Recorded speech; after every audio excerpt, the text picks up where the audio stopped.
Now, Milton, the EPA says that they have approved a ethanol blend of E15 that's going to be available for cars 2007 and younger. Would it be worth your while to switch out one of your pumps to E15? It'd be a little tough for me to do it. I only have 2 dispensers.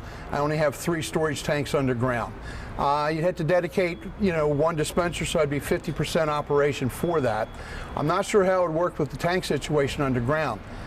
We'd almost have to go to a 4-tank system, so it would be a lot of expense involved in doing that. Would I be interested in doing it? Always, yes. I'm always looking to stay up with the times and to go with whatever, is environmentally correct these days, and you got to be able to move forward in that. So, would I do it at some point? Yes. Would I do it right away? No, probably not. Now, you have sort of like a yin and a yang thing that if you have to go to one of your dispensers at E15, if you're the only one in the neighborhood that does it, that could be a positive. That could be a positive, but yes. If a lot of other people do it, you're taking away half of your dispensing capability for what, 1/10 of the cars? Correct. If I were a larger station, I had 6-8 dispensers, and I had multiple storage tanks underground, that would be the ideal situation, and definitely I would be interested in doing something like that. Being a smaller operation, only 2 dispensers, it would be tough for me to do it. Even if it were made mandatory at some time, it would be tough. But when that comes, we deal with what we have to. Would I like to? Yes, I'd like to. Can I do it? Probably not. It would be too cost. It would be just inefficient cost-wise. So now, I did a little bit of research, and one of these babies right here, this costs $20,000 roughly. That's probably about right. Yes, that's correct. So that's in addition to you digging up your and the business you would lose while you would dig it up. Right. It would take, if you had to do tanks underground, you could be down a couple of weeks to a month, depending on any issues you run into. Once you start pulling tanks out of the ground. Just changing dispensers over.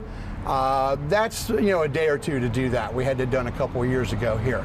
As far as piping underground, again, you're digging, so you're probably tying up a couple of weeks doing that. So yes, there's a lot of downtime to switch over to do anything like that.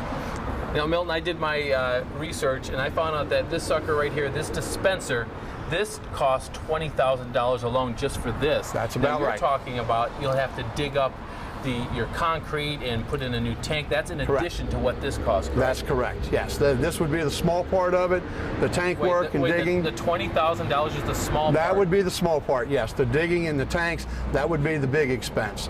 If I were to guess, you're probably $100,000 to do something like that, to put new tanks in the ground and to do new piping across to the dispensers. That's my guess. I could be off, but I bet you I'm close. Now, and while this is going on, you can't sell any gasoline. No, you can't sell any chips and pop in the inside. Absolutely nothing. You can actually run the bays. You have a little bit of lot space for that, but you'd be shut down completely out here for probably at least a couple of weeks, maybe as much as a month to do something like that. Yes. Now, you also have bays there. I haven't heard of many problems with 10% alcohol blend. Or ethanol blend. Are you concerned at all if they up it by 50% for some of the older cars? Will it give you more business? Probably not. The original problem when they came with the 10% was that if there was any dirt or any water in the system, it would bring it up. It would clog fuel filters. There were some running issues with that.